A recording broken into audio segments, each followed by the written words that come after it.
PNS tahun 2021 angkatan keempat gelombang 2 kelompok 1. Nah, pada hari ini, hari Kamis tanggal 12 Agustus 2021, saya akan melakukan kegiatan saya sosialisasi kepada lintas sektoral.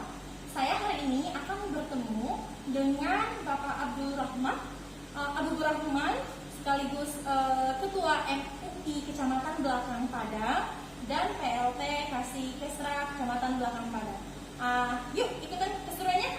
Hari ini saya akan ke kantor camat Belakang Padang. Oke, let's go.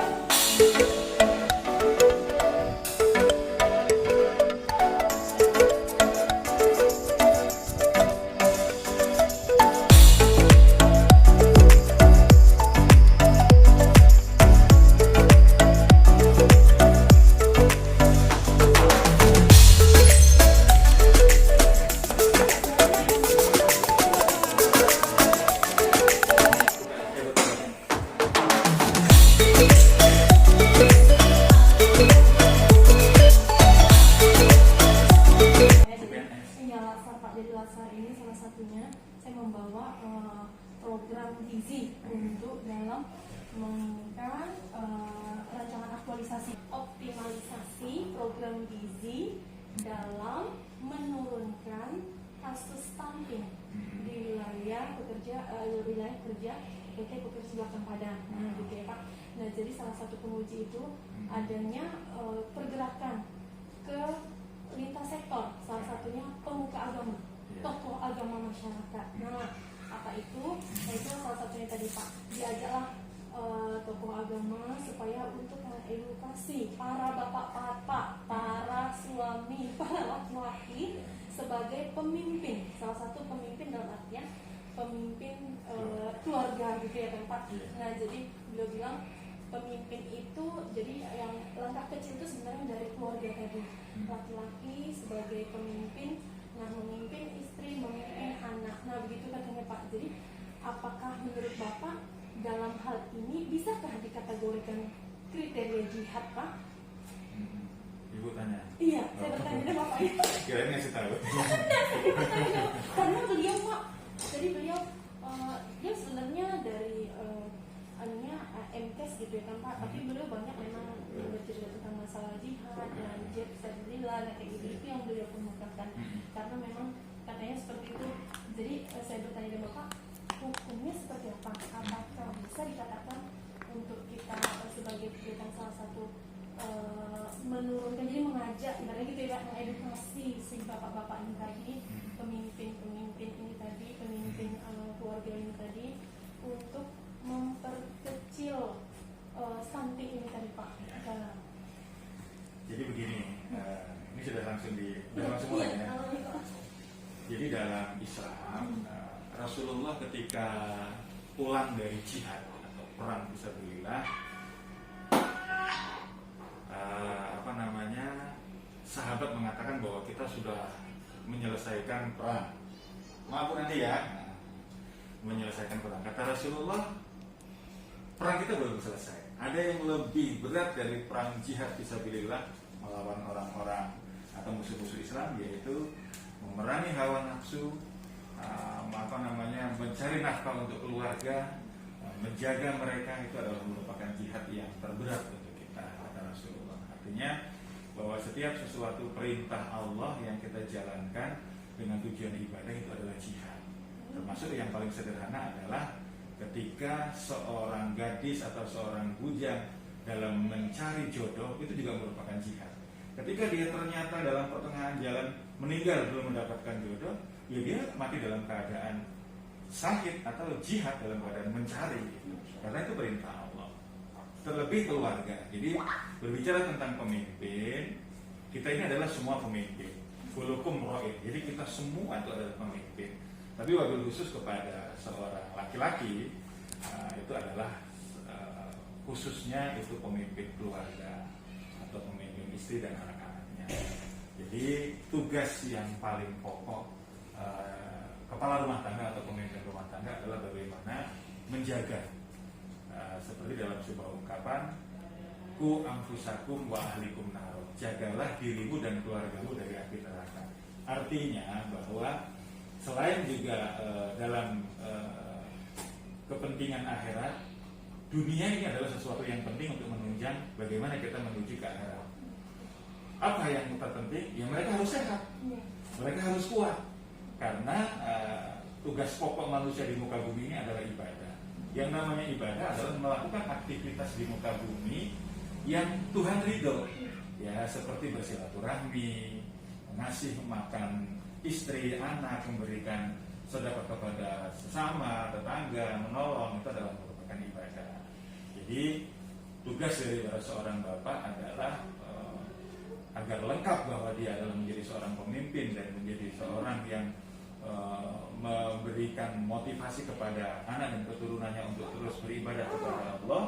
Tentunya adalah bagaimana agar anak-anaknya menjadi anak-anak yang sehat dan kuat. Terutama jangan sampai dalam meninggalkan anak-anak atau menjaga anak-anak itu terganggu kesehatannya. Kalau manusia terganggu kesehatannya, otomatis dalam hal ibadah juga tidak sempurna. Karena dalam Islam dituntut untuk melaksanakan ibadah adalah butuh kesempurnaan fisik.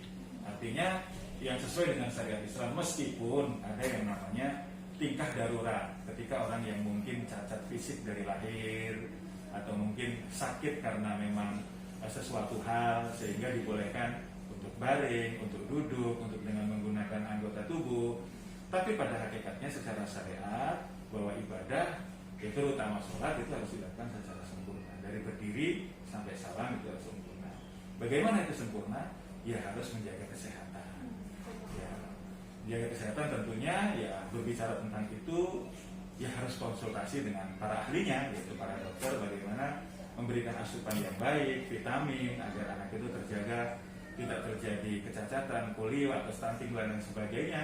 Itu adalah tugas sebagai kepala rumah tangga untuk mencari tahu dan terus belajar agar bagaimana anak, keturunan dan istrinya tetap sehat. Tujuan akhir adalah ketika anak-anak itu sehat, tentunya bisa meneruskan apa yang menjadi cita-cita orang tua, yaitu ibadah.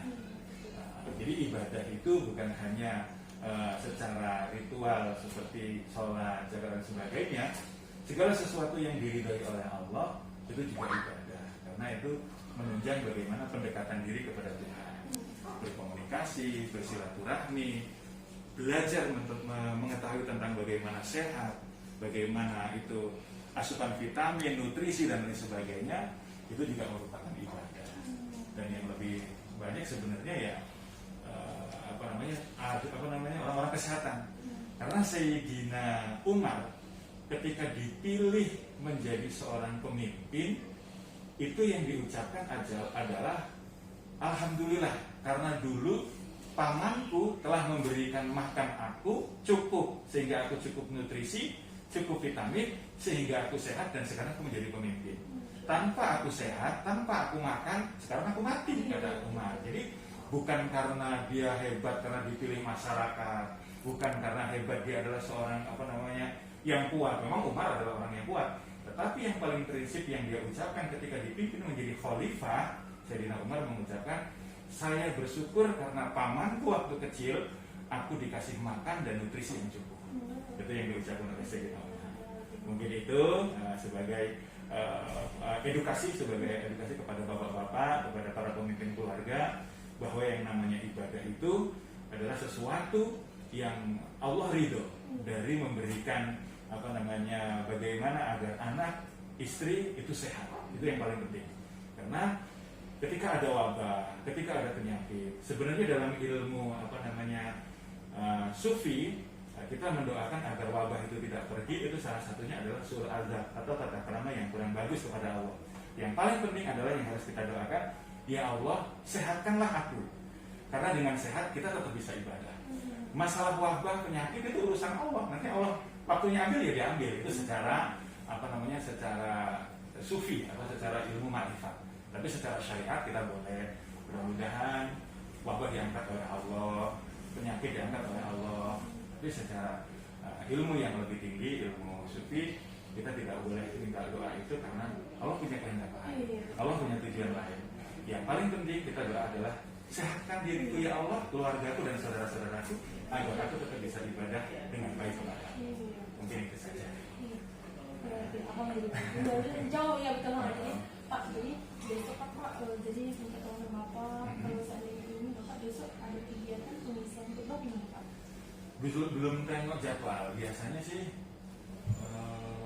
di Maikling sih biasanya kalau nggak di Janato atau di mana. Berarti ada kan Pak, jadi minta tolong besok, minta tolong dari Bapak dan Bapak, jadi Bapak pasti pada saat khutbah nanti, nah itu salah satunya ada pengisian itu Pak, jadi pengisian mengajak para pemimpin dalam artian para suami laki-laki supaya untuk menjadi gimana pemimpin tadi seperti Bapak bilang tadi, nah kayak gitu loh, supaya bisa untuk menurunkan saling kan memang benar kalau dari segi medis ya Pak ya, sebenarnya itu kan dia di luar dari yang disampaikan tadi dari segi medis hanya pada saat ibu mengandung, kemudian pada saat anak lahir, jadi jangka dari kandungan sampai 2 tahun. Nah 2 tahun Pak katanya Pak. Jadi dari 1000 hari pertama katanya Pak, 1000 hari pertama kelahiran.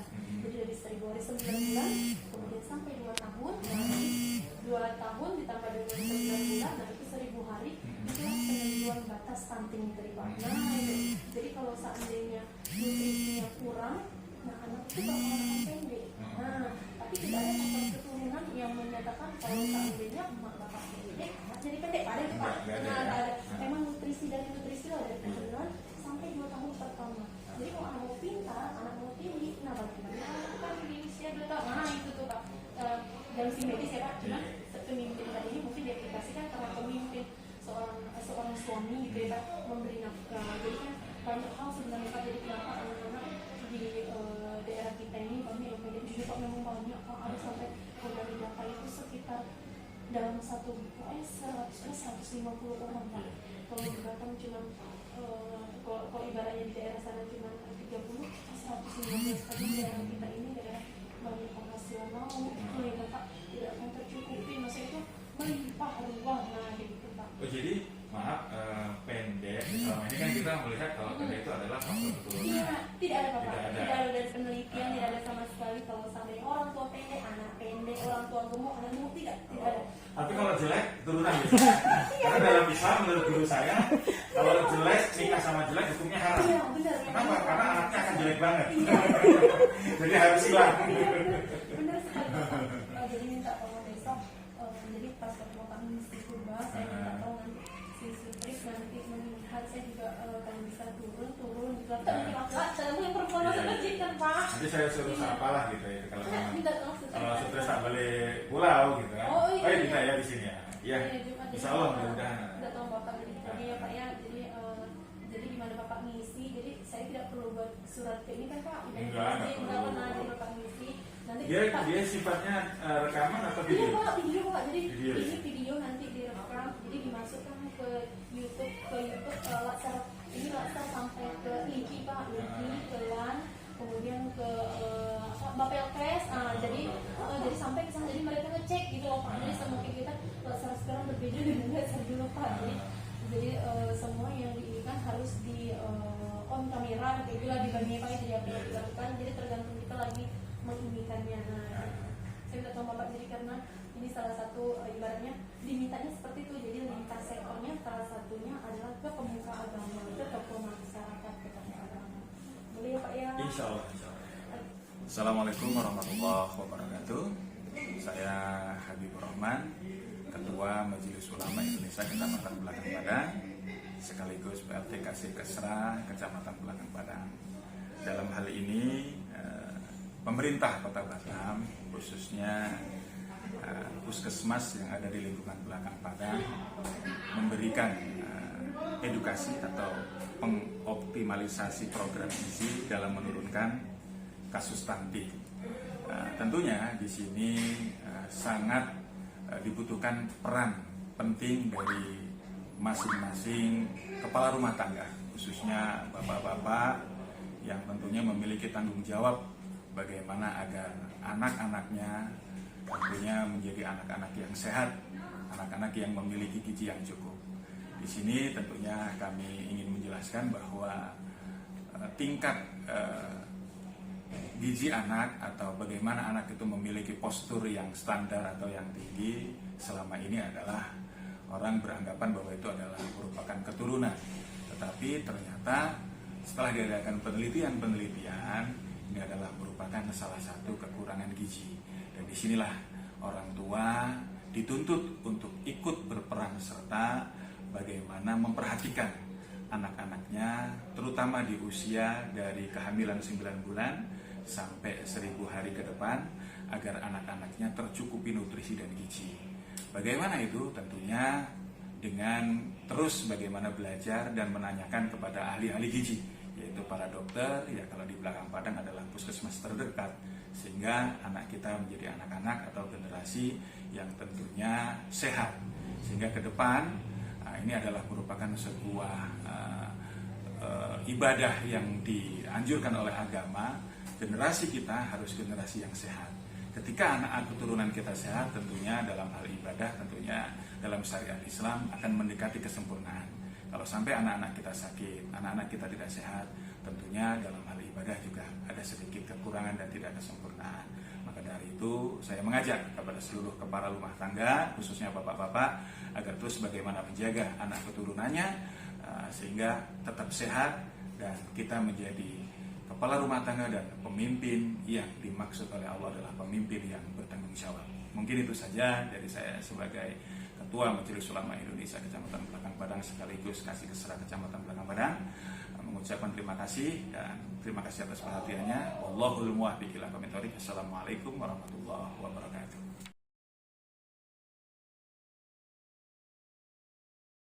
Amin dan bilang sama sedianya saudara Dian. Demikianlah umat ini yang dapat kami sampaikan. Terlebih dan kurangnya mohon maaf. Akhir kata wabillahi taufiq wal hidayah.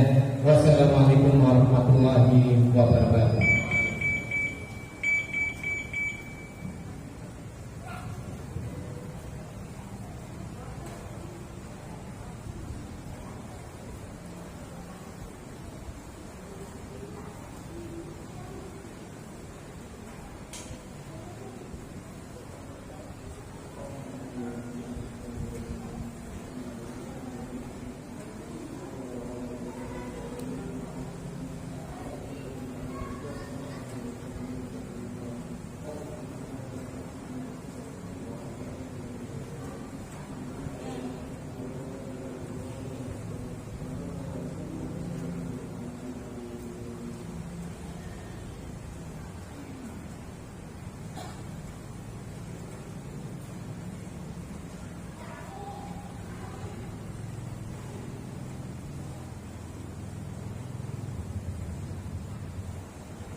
أشهد أن محمد رسول الله.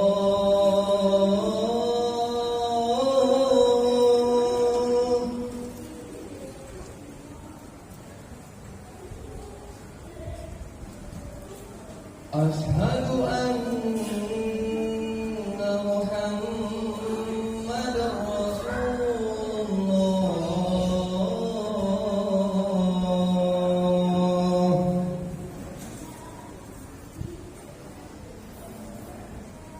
حي على الصلاة.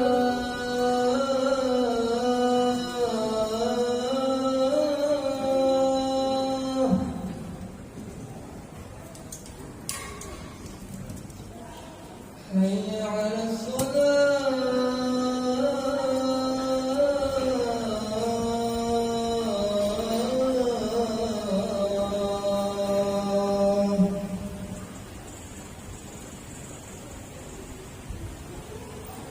حي على الفلاح.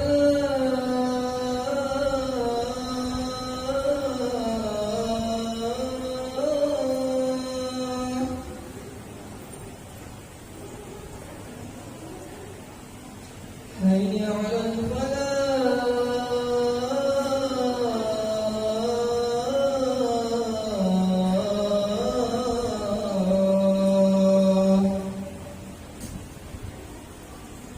الله أكبر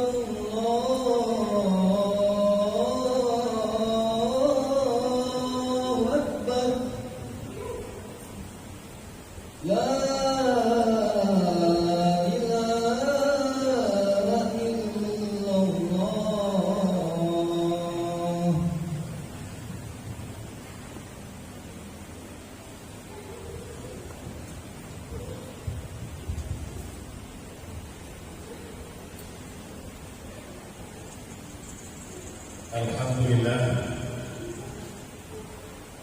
Alhamdulillah yang arsala rasulahu bil huda wa dinil haq liyudhhirahu 'ala dini kullihi walau karihal musyrikun walau karihal kafirun. Asyhadu an la ilaha illallah wa asyhadu anna Muhammadan 'abduhu wa rasuluh. Allahumma shalli wa sallim ala sayyidina Muhammadin wa ala alihi wa ashabihi wa dhurriyyatihi ajma'in. Qala Allah ta'ala fi kitabihil karim, a'udzu billahi minasy syaithanir rajim. Bismillahirrahmanirrahim. Ya ayyuhalladzina amanu taqullaha haqqa tuqatih wa la tamutunna illa wa antum muslimun. Wa qala aidan, a'udzu billahi minasy syaithanir rajim. Bismillahirrahmanirrahim. Ya ayyuhalladzina amanu qu anfusakum wa ahlikum nar. Shadaqallahul azim. Kaum muslimin sidang salat Jumat rahimakumullah. Pertama sekali mari kita panjatkan puji syukur kepada Allah Subhanahu wa taala yang alhamdulillah begitu banyak kenikmatan yang Allah berikan kepada kita sehingga rasanya tidak mungkin kita akan bisa menghitungnya. Salah satunya pada hari ini kita diberikan kesempatan iman, Islam, kesehatan dan kesempatan sehingga kita dapat melaksanakan sholat fardu Jumat. Mudah-mudahan ini adalah merupakan bukti bahwa kita adalah hamba yang pandai bersyukur. Salawat dan salam yang kita sampaikan kepada junjungan alam Nabi Muhammad sallallahu alaihi wasallam. Mudah-mudahan kita semuanya akan mendapatkan syafaatnya nanti di yaumil mahsyar. Amin ya rabbal alamin.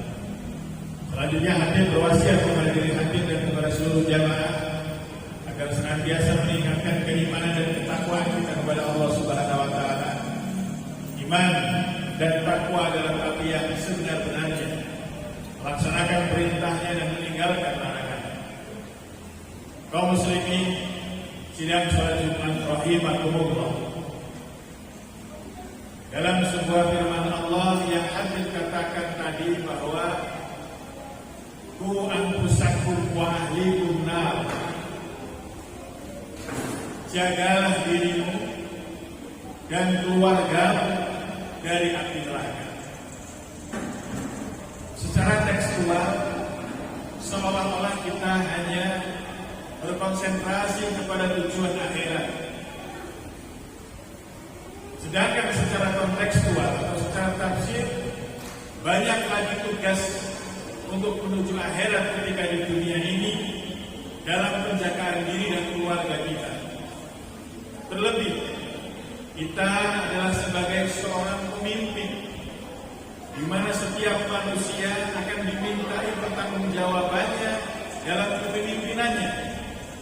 Masing-masing individu kita, khususnya orang tua, kita adalah seorang pemimpin diri kita, keluarga kita, dan anak-anak kita. Untuk mencapai kebahagiaan dunia dan akhirat, maka peran penting bagi seorang pemimpin untuk bagaimana menjaga, memelihara keluarga, khususnya anak-anaknya. Dari kapan? Tentunya dari kandungan ibu, di mana istri kita mengandung dan sampai melahirkan. Itu adalah tanggung jawab seorang pemimpin, khususnya suami, agar bagaimana tetap sehat, tetap terjaga, agar ke depan menjadi anak-anak yang baik, anak-anak yang soleh, anak-anak yang bermanfaat di dini wa dunia hatta akhirat. Maka dari itu, pemerintah Indonesia, khususnya Kota Batam, sekarang sedang memerangi bagaimana agar anak-anak Indonesia ini memiliki gizi yang baik. Terkhusus Indonesia masih dalam tahap tertinggalan dalam hal gizi, di mana kasus stunting atau kekurangan gizi, khususnya perkembangan tubuh anak-anak Indonesia itu terlihat lambat dibanding negara-negara tetangga kita, Asia khususnya, Singapura, Malaysia, Jepang, di mana Jepang dulu terkenal dengan orang kate, orang yang kecil, tetapi dalam waktu yang tidak lama mereka memperbaiki perbaikan gizi mereka sehingga mereka menjadi postur-postur yang tinggi-tinggi, dan ini seiring dengan kecerdasan daripada anak-anak bangsa. Maka dari itu, kasus stunting atau kekurangan gizi ini perlu diperhatikan. Dari ibu mengandung sampai anak lahir menyusui di usia ke-2 tahun atau 1000 hari dari pertama kali mengandung, ini perlu mendapatkan perhatian khusus, khususnya pemimpin keluarga, khususnya orang tua, yaitu bapak-bapak, untuk bagaimana selalu memperhatikan kesehatan istri, anak yang akan dilahirkan. Maka ini penting bagi seorang pemimpin, bagi seorang kepala rumah tangga, karena mereka ini adalah penerus sujud kita, penerus ibadah kita. Bagaimana akan menjadi orang yang baik, bagaimana akan menjadi orang yang kemudian memiliki keilmuan yang baik tanpa memiliki kesehatan yang baik.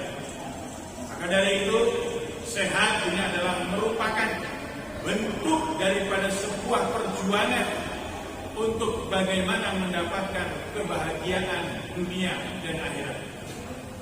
Sayyidina Umar radhiyallahu anhu, ketika beliau dipilih menjadi seorang khalifah, apa yang pertama kali dia sebutkan? Beruntung aku, sewaktu kecilku aku dipelihara oleh pamanku dan mendapatkan makanan yang cukup, nutrisi yang cukup, gizi yang cukup, sehingga aku bisa beribadah dengan baik, dan sekarang aku menjadi pemimpin atau khalifah yang dipilih oleh umat. Artinya apa? Setiap kegiatan kita, setiap perilaku kita, ibadah kita, itu ada kaitannya dengan makanan, dengan gizi, dengan nutrisi yang kita ambil setiap hari, yang kita makan setiap hari. Intinya bahwa manusia tidak akan pernah bisa beribadah dengan baik dan sempurna tanpa memiliki kesehatan yang baik. Maka sehat ini adalah penting, karena dalam ilmu sufi, ketika wabah penyakit itu datang kepada kita, rasa-rasanya itu suul adab, perilaku yang tidak baik. Ketika kita berdoa kepada Allah, ya Allah, wabah ini ambillah, wabah ini selesaikanlah. Secara ilmu sufi, secara ilmu tasawuf, ini tidak baik kita berdoa seperti itu. Karena apa? Allah memiliki tujuan tertentu untuk melakukan atau untuk menurunkan wabah, untuk menurunkan penyakit. Terserah kehendak Allah kapan akan mengangkatnya, kapan akan menyembuhkan seorang dari penyakit. Tugas daripada seorang hamba adalah berdoa bagaimana agar dirinya tetap sehat. Karena dengan sehat kita akan bisa melakukan apa saja. Makan pun akan jadi enak, ibadah pun akan menjadi nyaman dan bisa menjadi ibadah yang khusyuk dan diterima oleh Allah Subhanahu wa taala. Ini adalah berpangkal dari mana jasad dan tubuh kita secara pikiran kita terpenuhi nutrisi dan vitaminnya. Sehingga kita menjadi hamba-hamba yang benar-benar hamba-hamba yang kapah dalam melaksanakan ibadah-ibadah yang menurut syariat ajaran Islam dianjurkan. Untuk itu, marilah kita sama-sama bagaimana masyarakat kita, keluarga kita khususnya, agar terhindar dari penyakit atau khususnya kasus-kasus stunting di mana kekurangan gizi yang sebenarnya notabene Indonesia ini adalah negara yang makmur, apalagi negara tempat-tempat kita itu tidak sekali-kali kekurangan makanan, tidak sekali-kali kekurangan gizi. Banyak di lingkungan kita, di sekitar kita, laut kita banyak. Tinggal bagaimana perhatian orang tua untuk menjaga agar anak-anak kita, keturunan-keturunan kita memperhatikan dalam perilaku asupan gizi dan makanan. Tentunya terlebih dalam syariat Islam dianjurkan sesuai dengan syariat Islam yang halal tentunya. Karena ini sangat berpengaruh. Apabila makanan yang dikonsumsi oleh anak-anak keturunan kita jauh dari halal, maka tentunya akan mempengaruhi perilaku, tindak tanduk, kelakuan, akhlak daripada anak keturunan kita. Maka sekali lagi, tugas kita sebagai pemimpin, tugas kita sebagai kepala rumah tangga, dalam Al-Quran dikatakan, "Qu anfusakum wa ahlikum nar." Jelas kita disuruh menjaga keluarga kita, menjaga diri kita dari api neraka, tentunya dengan mementingkan bagaimana agar kita ibadah menjadi sempurna, ibadah menjadi baik, tidak lain adalah dengan dasar mengkonsumsi asupan gizi yang cukup yang dianjurkan oleh kesehatan, sehingga benar-benar kemudian kita akan menjadi orang-orang yang Islam kapal, Islam yang sesungguhnya, Islam yang sempurna, yang benar-benar ini adalah merupakan perintah Allah Subhanahu wa taala. Dalam sebuah ungkapan dikatakan, setiap perkara yang mubah itu akan menjadi wajib ketika mengiringi perkara wajib. Makan adalah sesuatu yang mubah, tetapi akan bisa menjadi wajib karena ada ibadah-ibadah wajib yang harus dilakukan. Berpakaian adalah sebuah perilaku mubah, tetapi menutup aurat adalah merupakan kewajiban, maka berpakaian akan bisa menjadi wajib. Maka dari itu kita harus senantiasa bagaimana berperilaku dan terus belajar bagaimana bahwa setiap perilaku-perilaku yang sekiranya mubah atau tidak dihukumi wajib akan bisa menjadi wajib karena sesuatu itu mengiringi perkara-perkara wajib.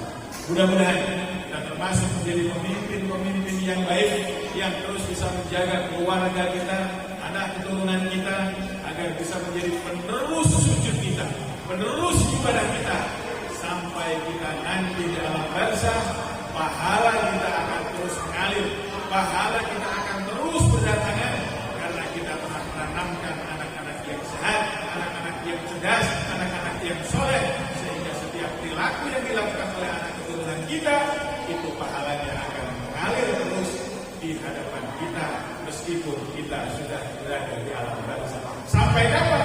Ila yaumil qiyamah, sampai kita dibangkitkan dari kubur dan sampai datangnya hari kiamat, pahala kita akan terus mengalir dari anak-anak yang soleh, anak-anak yang baik, anak-anak Mudah-mudahan kita termasuk hamba yang terus dijaga oleh Allah Subhanahu wa taala, pemimpin yang baik, pemimpin yang bisa menjaga keluarga dan anak keturunannya agar tetap sehat sehingga ibadah menjadi sempurna sesuai dengan syariat Islam dan mendapatkan ridho dari Allah Subhanahu wa taala.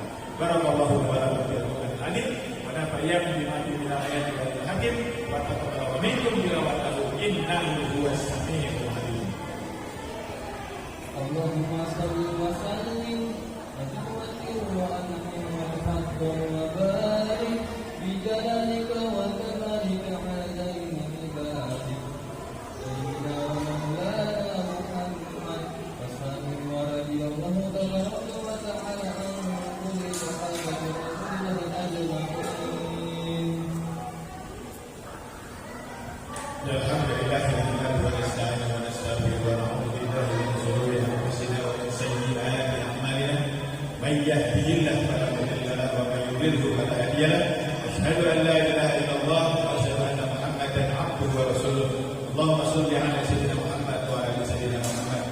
Allah ta'ala fi kitabihil karim yusikum wa iyaya bi Allah ta'ala taqwa wal 'ibad. Inna Allah wa malaikatahu yusholluna 'alan nabi ya ayyuhalladzina amanu sallu 'alaihi wa sallimu taslima. Allahumma shalli 'ala sayyidina Muhammad wa 'ala sayyidina Muhammad kama shallaita 'ala sayyidina Ibrahim wa 'ala sayyidina Ibrahim. Barik 'ala sayyidina Muhammad wa 'ala sayyidina Muhammad kama barakta 'ala sayyidina Ibrahim wa 'ala sayyidina Ibrahim bil 'alamin innaka Hamidum Majid. Allahumma ighfir lil muslimina wal muslimat wal mu'minina wal mu'minat al-ahya'i minhum wal amwat wa sayyidina ala man wa min jami'il khair wa ya rabbana ya arhamar rahimin. Allahumma yassir lana wa la tu'assir. Allahumma ij'al maulana wa talamina wa dhurriyyatina min ahli al-'ilmi wa lil khair wa la taj'alna min as-sari wal khair. Rabbana ya Allah hab lana min azwajina wa dhurriyyatina qurrata a'yun waj'alna lil muttaqina imama. Rabbana atina fid dunya hasanah wa fil akhirati hasanah wa qina adzabannar. Ibadallah, inna Allah ya'muru bil 'adli wal ihsan wa ita'i dzil qurba wa